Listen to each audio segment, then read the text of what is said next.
Hi there. I hope you're doing really well today and that you had a nice weekend. And this is Ask Diane number 10, in which we'll go over two comments and four emails. And by the way, uh, always as I'm opening up here, if you have a question about your sleep or sleep in general or insomnia in general, leave a comment or send me an email, daniel@insomniainsight.co. And by the way, if you have questions here as we are live, then please go ahead and post a comment. I'll try to answer that as well. So that said, let's jump in here and answer some questions. Before I get started, as always, nothing here is medical advice, just general thoughts and questions that I hope will be helpful. All right, so first off, here is a question from Alex. This is Alex from Talking Insomnia number 16, in which he shared this experience he had with kind of suddenly waking up as he was transitioning into sleep. And as we'll see, as we read here, just as I am myself, I've been very excited to hear that there are many people that reported to have this exact same thing happen to them. Not excited because it's happening to them, of course not, but excited in the sense that Alex had a sense that he was like the only one. There are many, and it shows how important it is to talk about these things, so people don't feel like isolated, like hopeless, like it's only happening to them, etc. Now, this said, good afternoon, Dr. Erickson. Happy Friday. It has been so cool that there are so many people that are coming out after listening to our episode saying that they had the exact same thing that I had. All the credit in the world for you having the idea to have me on, help me out. I want to say thank you, Alex, for being willing to share. I think we really did an awesome thing for the sleeping world. Your advice has been absolutely effective and has really helped me to get past that sudden awareness. I also want to reassure you that I'm not thinking about that sudden awareness anymore. It is most certainly solved. That is amazing. I do have a question that I have been struggling to answer, though. I was hoping you could give me some clarity on this question, and if at all possible, answer it. My question is, how did you know that the strategy of not doing anything when the sudden alertness happened would work, since you had never seen it before? I know the device you gave me works really well. Just curious as to how you know it will work if you have never encountered it before. Thanks so much for all you do. Hope to hear from you soon. And I said then, which I will share with you, that I believe that these kind of sudden awareness when you're about to fall asleep, the kind of excessive hypnic jerks, other phenomena as well, like hearing things as you're about to fall asleep, etc., are driven by hyperarousal, meaning everyone can actually have a hypnic jerk. That is not uncommon at all. But when it's kind of like when the hypnic jerk is kind of strong, or it makes you really scared or frightened or confused, it happens over and over again, you start thinking about it, it becomes kind of stronger. Same thing with the sudden awareness. If that becomes something you worry about, etc., then it's driven by hyperarousal, which means kind of like just heightened alertness, heightened attention. You're kind of like paying attention to things you wouldn't normally do. Your brain is kind of in a heightened level of activity, if you will. And it's the same thing that drives insomnia. It's the same thing that drives this, what people often describe as like, I have a surge of energy, or like, I'm never ever sleepy. It's bizarre. I hardly sleep, but I'm never sleepy. All those things, I believe, are driven by hyperarousal. And therefore, it's with hyperarousal is always the same. The less attention you give it, the less you start kind of try to figure it out and ponder and try things and etc. The less attention, the less hyperarousal you have, and these things all start going away. So I kind of share that very briefly. I share that I said to Alex actually this, that I would reply today, and then short answer: these type of events are hyperarousal driven. It's always the same with hyperarousal. Less attention is the key. Follow-up question from Alex. Sounds good. So when you say not giving it any attention, do you mean not trying to fight it, figure out what's happening, etc., when the sudden awareness happens, as opposed to try not to think about it when it happens, which doesn't work correct? Yeah, when I read this, my immediate reaction was exactly, meaning like if you don't pay attention to these, like you don't try to fight it, you don't try to figure it out, etc. That is shifting attention away from it. That is not giving it attention. I believe that's the right thing to do, and then as opposed to which doesn't work. Yes, that's right. Which means if this happens, like you're about to fall asleep and you kind of suddenly jerk out and you actively try not to think about it, like, I'm not going to think about it, I'm not going to think about it, I'm not going to think about it, that will not work because it's the pink elephant situation again. It's like somebody says, try not to think about a pink elephant, and guess what you do? You think try to put pink elephant. So I think that is absolutely correct. I felt there was one more question here, but I think that was it. So Alex, hope this really helped, and if there are any more follow-up questions, please ask me. Now, with that said, we are moving to the Philippines, where we have Vince, who has asked many questions over the past several weeks. And overall, for those of you who are new here, Vince initially, when he started asking questions here, was really focused on, I remember, the TV. A lot of questions about the TV.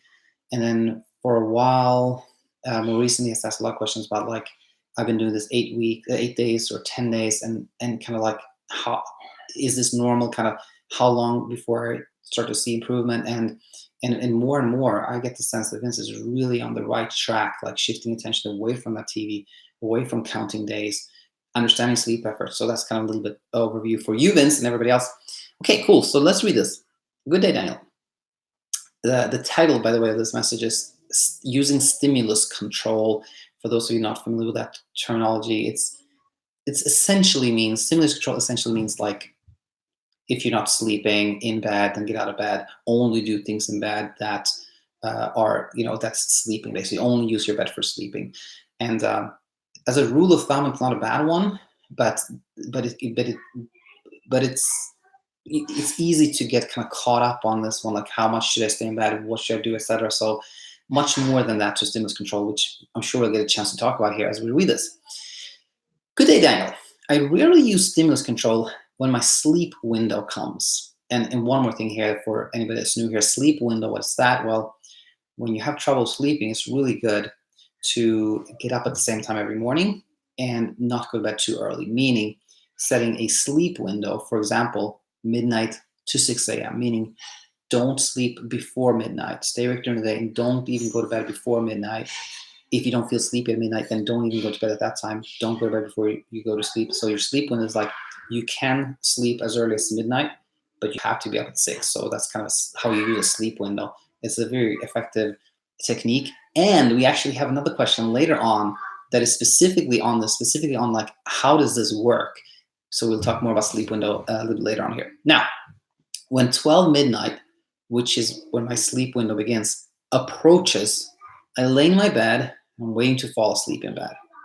I don't want to get up because I just want to relax in my bed. But sometimes I do go out of bed and watch TV for 20, 30 minutes and come back to bed. I rarely do that. My question is, if I'm not sleepy enough, can I go to bed when my sleep window starts, 12 midnight? And the other question is it okay to just relax in bed when you can't sleep rather than leave the bedroom and shift attention or do something else? This is a very, very good question. So kind of just reframing the question here, it is, if it is midnight and I'm not sleepy, can I still go to bed? And is it okay to just kind of relax in bed? So I want to say the following, that if it is midnight and somebody's sleep window starts at that time, and that person is like kind of anxious or stressed or like kind of like hyper alert, in this hyper arousal state, then it's not time to go to bed. Like it's not time to even go to bed, in my opinion. However, if it's kind of like it's midnight, I'm not necessarily feeling super sleepy, but I would like to go to bed. I look forward to going to bed, and I'm going to do some reading in bed.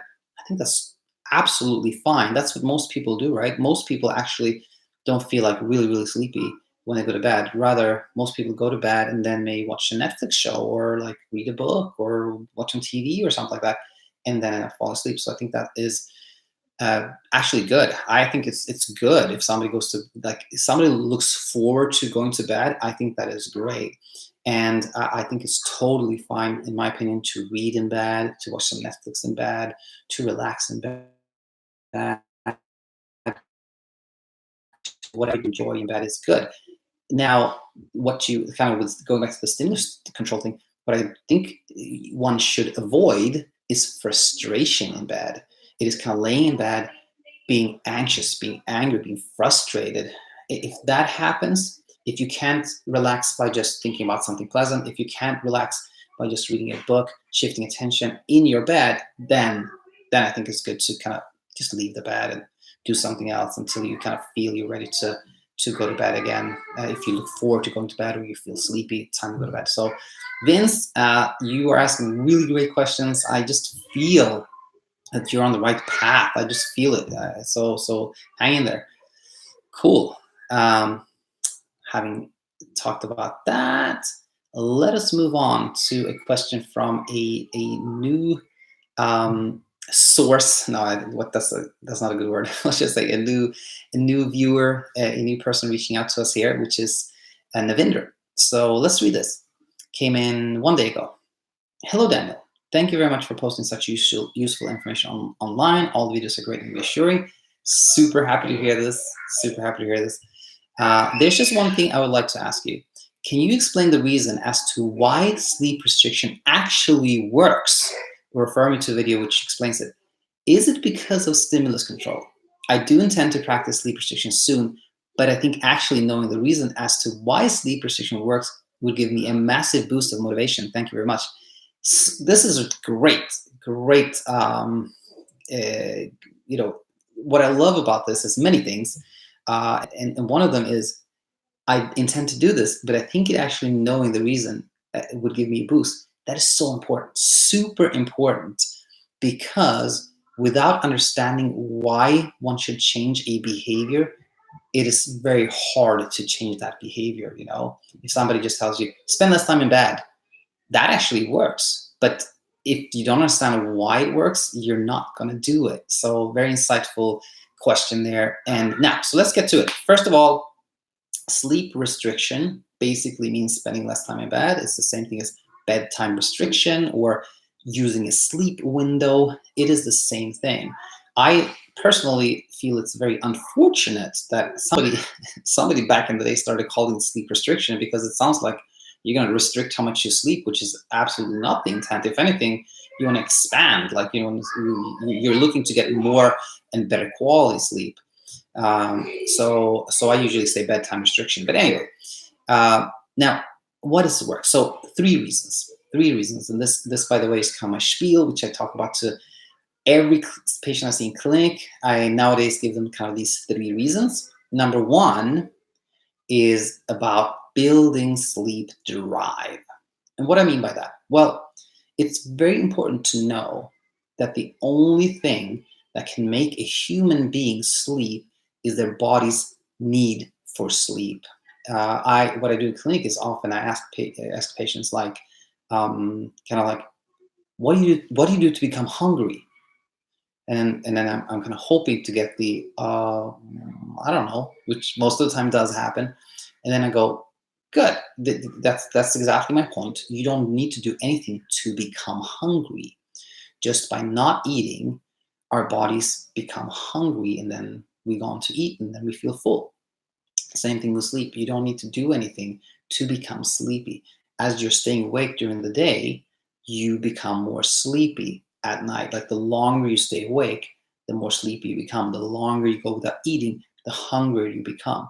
The only thing that can produce sleep and sleepiness is wakefulness. It is staying awake. So when you get up at the same time every morning and you go to bed late, you build a strong sleep drive, a hunger for sleep that is going to help you not just fall asleep, but stay asleep. So that's kind of number one. Building a sleep drive is number one. Number two, which I believe is even more important, is the following. The classic problem with having trouble sleeping, with having insomnia, is the desire to sleep, the kind of chase for sleep, the like longing to sleep, wanting to sleep, pursuing sleep, negotiating for sleep, trying all these things. So when you spend less time in bed, it's such an important psychological step away from that, a step away from trying, away from wanting to sleep, etc. So I think that's number two, that important psychological step away from trying to sleep. Now, third reason, which is probably the most important one, kind of tied to the first two, but this is the one. When you start spending less time in bed, there is that moment after maybe a week, after 2 weeks, after sometimes that's typical. I believe in like first 1 or 2 weeks, this moment happens. Sometimes it can take 5 weeks, 6 weeks, true. But there is this moment when, you fall asleep pretty easily, or you fall back asleep pretty easily, or you stayed asleep for longer than you thought you would, etc. And then you're like, "Whoa, this actually works. I can sleep. There's nothing wrong with me." That is the first step towards like building sleep confidence, seeing that there's nothing wrong with you, etc. I think that's the third reason why what's called sleep restriction, bedtime restriction, using a sleep window really, really works. And just the final thing here is like, is it because of stimulus control? No, I think that stimulus control is a completely different thing in a way. Stimulus control is about like not associating the bed with frustration, which we just talked about. So I think those are different things. And as we may not talk more about stimulus control again, I think a lot of people ask me like, so when I wake up at night, what should I do? How long should I wait before I leave the bed, etc. I think again, the important thing is avoiding frustration in bed. So if someone wakes up and the bed feels pretty cozy and you're not necessarily frustrated, you're just, you're awake, but doesn't bother you, just stay in bed, just think of something pleasant or, pick up a book or something like that. Totally fine. But if you get frustrated in bed, then it's time to go get out of bed. And when should you get back in bed in that case? I think it is when you either are kind of longing for the bed, you feel like, I'm ready for going back to bed, just feel pleasant, or when you have those sleepiness cues, when you feel like, oh, I'm dozing off, or like I have that hypnic jerk kind of thing, or like I'm about to fall asleep. So Navinder, stay in touch. You can do this, and let us know how things go. Okay, cool. So let us go another. Question from a first question here from Gregory. This came in just 12 hours ago. Hello. First of all, thanks for the channel. It is helpful. I want to thank you, Gregory, for sending me a question. Listen, this channel is the life of this channel is the questions. No question about that. So I want to thank you for that. Sorry for my English. It's not my first language, but I do hope you get my question. I did. I have insomnia, 3 years already. Do not know why until now.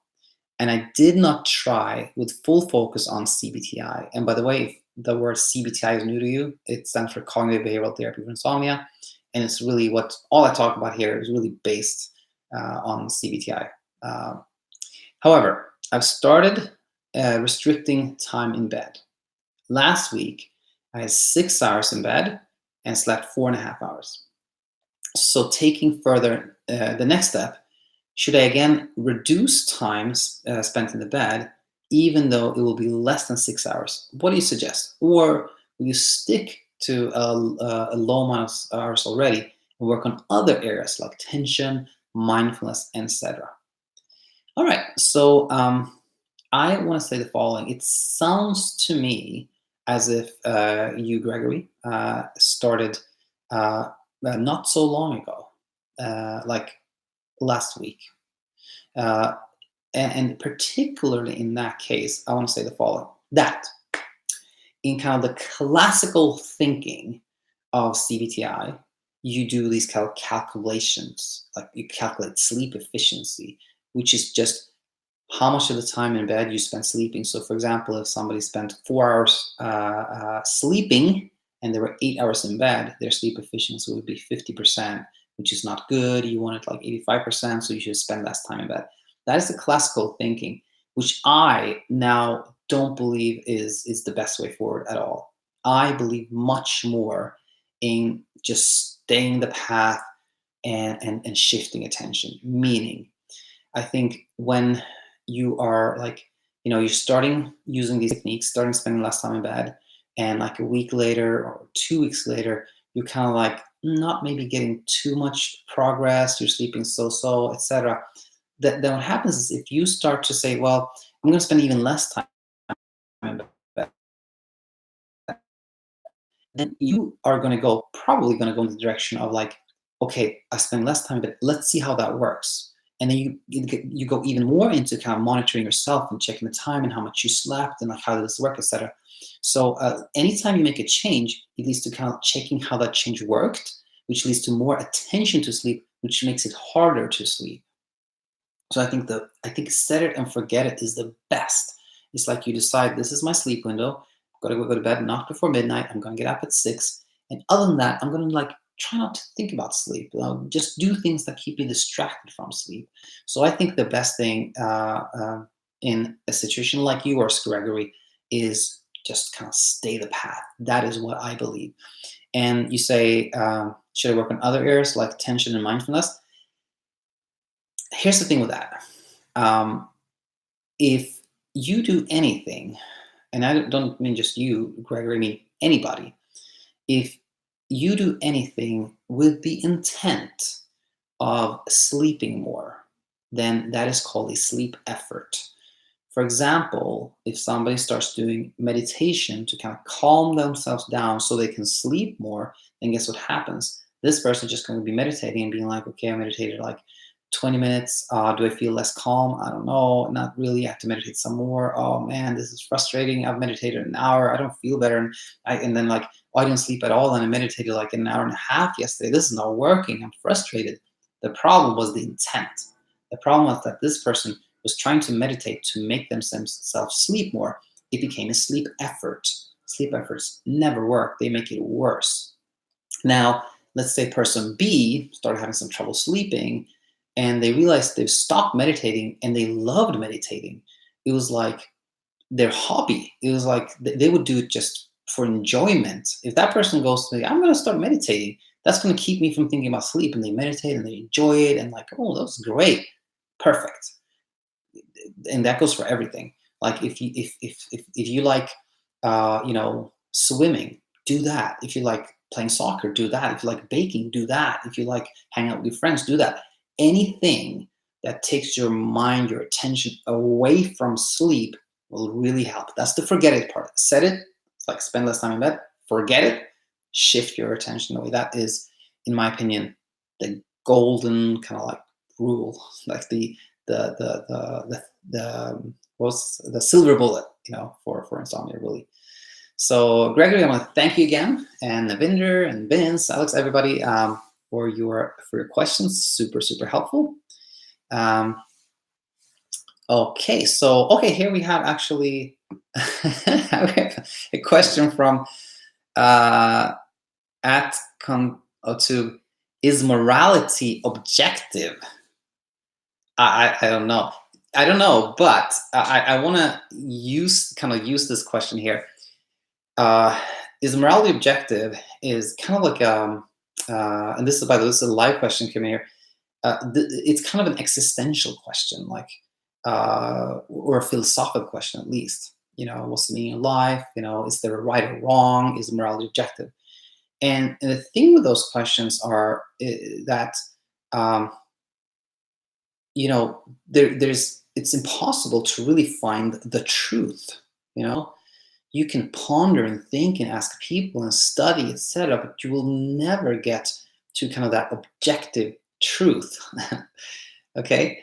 And I was laughing because objective truth, and then the question was about morality. Is the morality objective? And so I think the point is you can never find that objective truth, which can make the process of trying to find out if there is a truth or not really anxiety provoking, particularly when it comes to insomnia. Meaning, like, was it that mushroom I ate back in 2017 that caused my insomnia?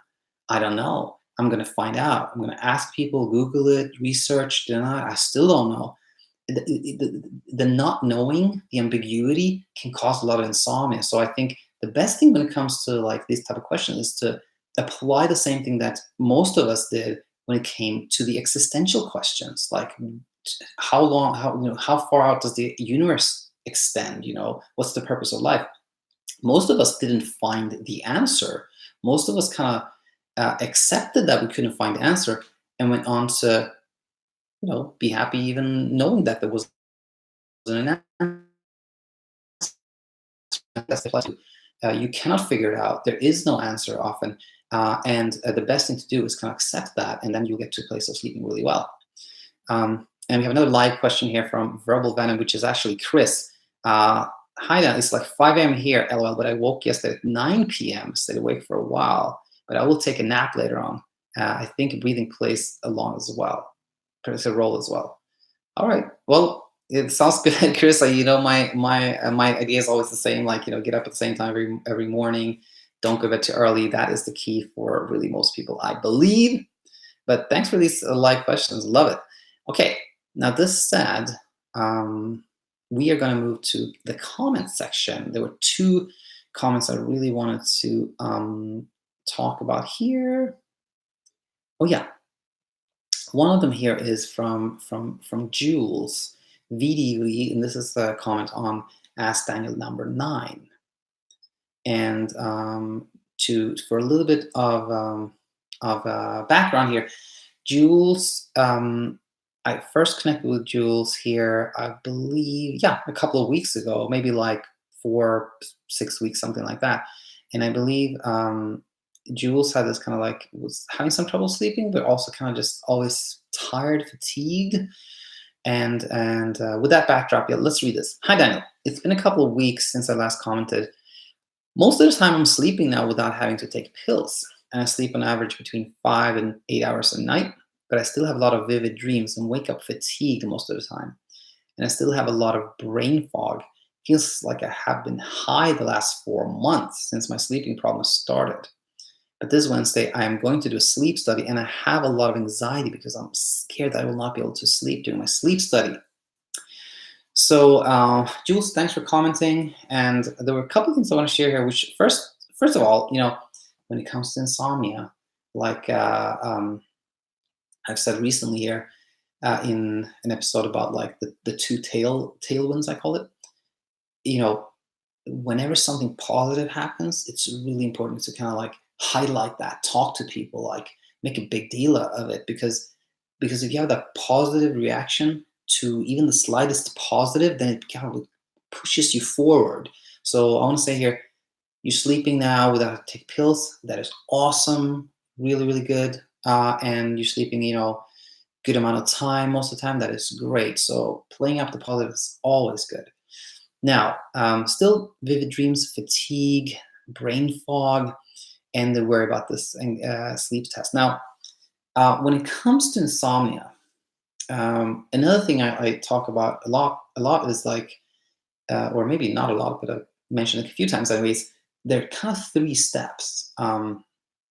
When you have trouble sleeping, you're kind of worried, and you don't sleep well, and you feel tired and brain fog and not refreshed. And those kind of components are often kind of reversed in a certain order. The common thing to hear people say is that early on is that, I'm kind of less worried now. I'm not so confused, but I'm not sleeping any better. And that's a big deal, because it doesn't sound like it, but when people are less confused and kind of understand more why they have trouble sleeping, that is a foundation. It really sets the stage for improvement. And sure enough, after that, the next step is like sleeping better. So first people are kind of less confused, start sleeping better, but oftentimes people go like, I sleep a little better, but I'm still fatigued, I'm still tired, I still have this brain fog. And then the kind of insight here is that is the last thing to go. That brain fog is the last thing to go. And I believe that is because when hyperarousal, when kind of that heightened alertness state that drives insomnia starts to dissipate as we get less worried, we start sleeping better, then it starts unmasking fatigue. When we're hyperaroused, we almost don't feel how tired we are. And when that hyperarousal starts going away, then we feel kind of the full fatigue we're having, and it can take a long while for that to completely go away, as the hyperarousal kind of dissipates. We feel the fatigue, but we're still sleeping better, and then eventually, oh, the brain fog, the brain fog lifts. So it could be for somebody like yourself, Jules. It could simply be a matter of like patience and time. That's number one. Number two, I've been on this like thing in clinic about fatigue, like because a lot of people do complain about fatigue, and when there isn't any reason, I go like, maybe you're fatigued because you're not active enough. Oftentimes when we feel tired, we feel like we should rest, and then when we rest, we actually feel more tired, and we need to rest more. Then we do less, etc. It's this like unhelpful spiral. So just something to keep in mind that often when we're fatigued, we should actually do the opposite of what we feel like, which is like be active physically, mentally, like and that can make us kind of less fatigued, and then we want to be even more active, and we kind of reverse the spiral. So just some thoughts there. Now, finally, sleep testing. A lot of people are worried about their sleep studies, and one of them can be that you're in a strange environment. There's a kind of a video camera watching you. It feels a little bit weird, and it could also be because of expectations that it feels like this is really important. So I want to say that there's plenty of things I wanted to comment on here, which was um, there's a notion out there that a sleep study, when you do one in the hospital as opposed to a home sleep test, is a kind of a very in-depth analysis of your sleep that answers a lot of questions. And by the way, Jules, like as always, nothing in here is medical advice. Like, you have to talk to your doctor, of course. That's the most important thing. But I'm sharing my general thoughts, which is that, in my opinion, a sleep test is almost always just useful to tell if somebody has sleep apnea or not. If you stop breathing in sleep, or if they have trouble breathing in sleep, sleep testing is really good for that. But when somebody has trouble sleeping, insomnia, then very rarely does a sleep study change anything. And I say this because that could reduce some kind of anxiety about like the importance of it. Um, for most people with insomnia, sleep testing is not actually that important in terms of like guiding treatment and management, etc. So hopefully that could help. Depending on what your situation is, Jules, but maybe knowing that could take away some of the like pressure to sleep that night, so that you get like the answer, because the answer is usually not in the sleep testing, except when it comes to like snoring and sleep apnea and that concern. And what else? There was another thing I really want to share. This one. That again, going back to sleep testing, it's really to test for sleep apnea. And during my 9 years in practice, I have had maybe 3 patients that literally did not sleep at all. Yes, that does happen, but it's rare. It's really rare. Most people do eventually fall asleep and sleep at least 2 hours, 3 hours. And if you get as little sleep as that, even if you get as little as 2 and 3 hours of sleep, you get a good idea if somebody has sleep apnea or not, which is really what is important for. You do know when you do a sleep study in the hospital, you do know exactly how many minutes somebody slept. Well, maybe not exactly down to the minute, but you have a very good idea of it. And you have a good idea of how much REM sleep and slow wave sleep they had, how many times they woke up, etc., which may seem important when somebody struggles sleeping, but it really doesn't guide you forward at all, because it's an artificial environment, and sleep stages are like, well, what do you do with them? Like, you can't produce more of one or produce less of one. There's no medication used for that, etc. So it's academically interesting, but it doesn't really change management, which is always like the best thing for insomnia is always CBTi, cognitive behavioral therapy for insomnia. So again, hoping that will maybe reduce some of the pressure to sleep that night. And yeah, Jules, stay in touch. Hope it goes well Wednesday, and yeah, let us know how it goes. All right. So let us move along. Let's see if there are any more comments here. Not so far. Okay. Then we'll go back to the last comment here, or a couple of comments here that I wanted to comment on. And this is 8 hours ago from Mackie, who commented on Ask Daniel number 9 and said the following. Hi, I'll consult on my problem. I also lost my ability to sleep. It started with family problems and it affected my studies, and then I quit school. To escape depression, I started reading novels and later on daydream about it. Now it became like part of my instinct and I can no longer sleep. Even though my eyes are about to drop, my mind is still active. I get hyped instead. Now I can only sleep when my mind can no longer bear it, and I can fall asleep, but only for about 2 hours in 4 days. And also I get awakened by small sounds easily, causes me headaches, and I become forgetful. And I said, sorry to hear this, but happy you found the channel. What's happening? And asked for a little bit more detail. And Mackie replied the following. I usually sleep at 8 or 9 p.m., but I can no longer sleep like I used to. It's currently 5 a.m. in my country now. And also, I'm trying to take naps every day. It just doesn't work out. So we have several things that I think are important here. There seems to have been like a trigger, which were these kind of family problems. And it's always good to know that one's trouble sleeping is not unusual, strange, or bizarre, things of that nature. If one believes that one has an insomnia that's very unique, but different from everybody else's, then it leads down the path of kind of like trying to figure out that, kind of trying to find the silver bullet, the one thing that's going to help you, that is, the unique thing that is going to help you and other people that have exactly what you have, which is always confusing because there is no kind of like one thing that works for this one thing that works for that one.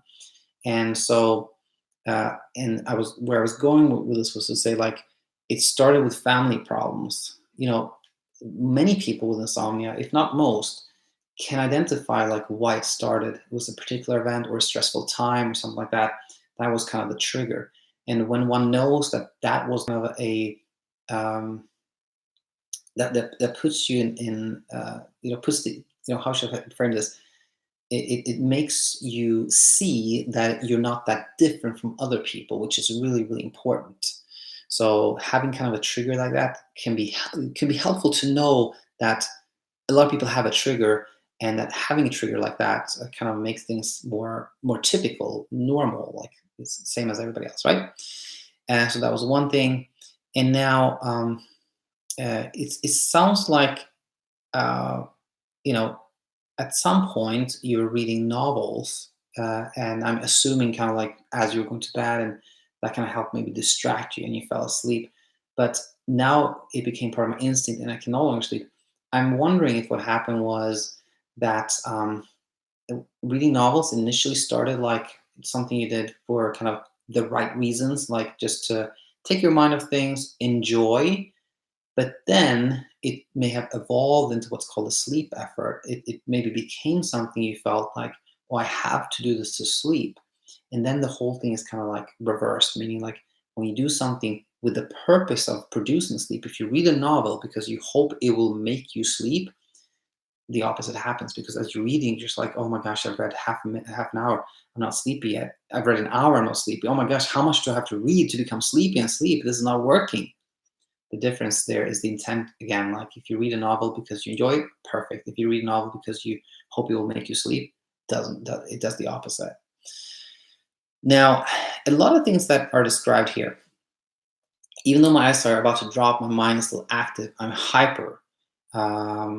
I can only sleep when my mind can no longer bear it. I've slept for like 2 hours and 4 days. I get awoken by small sounds easily. It causes me headaches. I try to nap, but I can't. All that is a picture of a hyper arousal. That is a picture of hyper arousal. And again, for a quick review here, hyperarousal, when your mind is in this like heightened state of awareness, and kind of like a car that's in turbo mode, and uh, and that can often lead to all these things like racing mind and this bizarre like I've only slept an hour in and it's very well described here. Like I get awakened by small sounds, hyper arousal. And now, what is kind of what should one do when one has like this hyper arousal and insomnia? Uh, Same as for everyone else, I believe, which is again, set it and forget it. Get up the same time every morning, spend maybe 6, maybe 7 hours in bed, not more.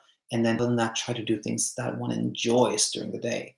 Now, Mackie described here how I believe it's he, I always get that wrong, but I believe it's he, usually sleeps, goes to bed, it sounds like 8 to 9, and at the time of writing this comment, was in bed at 5 a.m. So that's like, let's just say it was 9 p.m., 9, 10, 11, 12, and then plus 5, that's like 8 hours. So that means Mackie at this time has been in bed for 8 hours.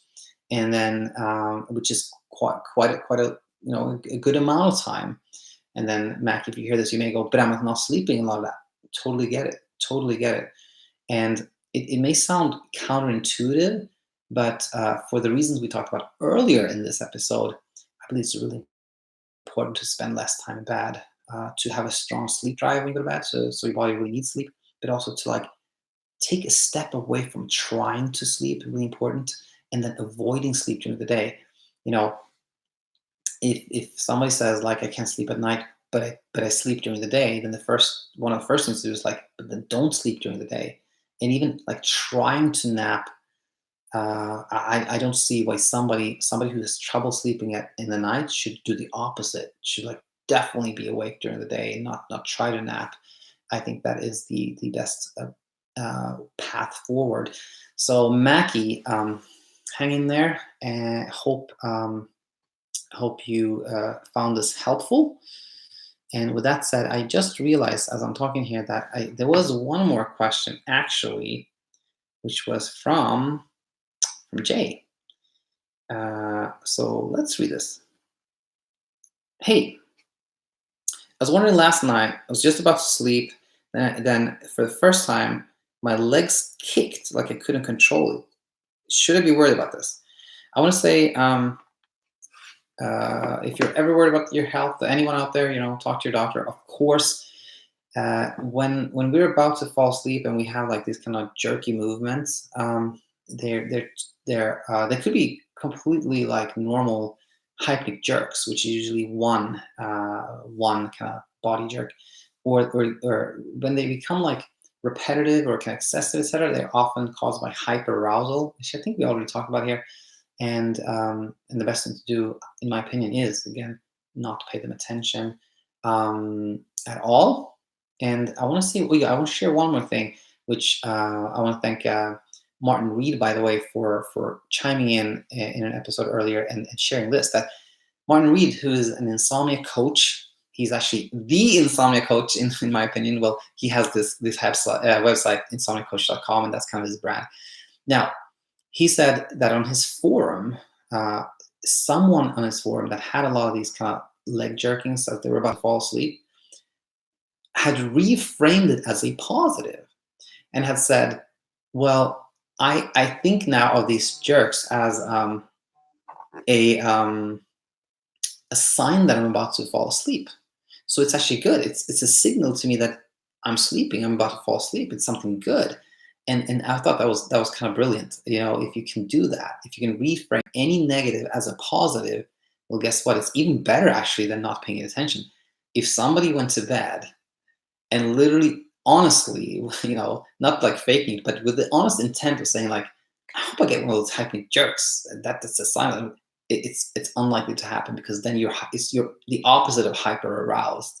It's this thing that's called paradoxical intention when it comes to sleep. Is paradoxical attention is if you go to bed and you're like wanting to sleep. I want to stay awake. I'm trying to stay awake. Really, that can paradoxically help you sleep.